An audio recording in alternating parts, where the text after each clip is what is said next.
談天說地，字字求真，歡迎大家嚟到2026年1月10號嘅玄學活字典。咁啊，由今集開始咧，我哋就會介紹一下咧，通勝入邊咧有一啲比較冷門嘅知識啦。咁就係關於72候，而今日咁啱咧，就係72候之中嘅雀齒巢呢一種氣候嘅現象出現啦。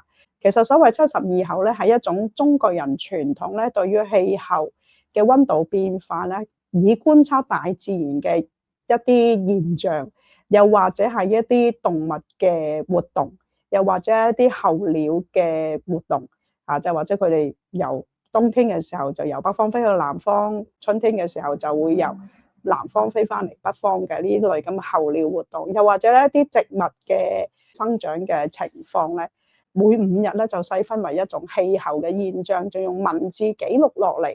咁呢個咧就喺記錄咗喺呢一個黃曆入邊嘅72候，每一個節每一個氣咧就會有3個候，咁一候咧就會有5天，咁啊5、6中嘅30，即係話咧6個氣就等於1個月，18個候咧就會係等於咧1個季節，咁1年4季咧就有72個氣候。咁其實咧喺呢一個周書嘅時分篇入邊咧，詳細咁講咗咧呢個氣候嗰個排序嘅。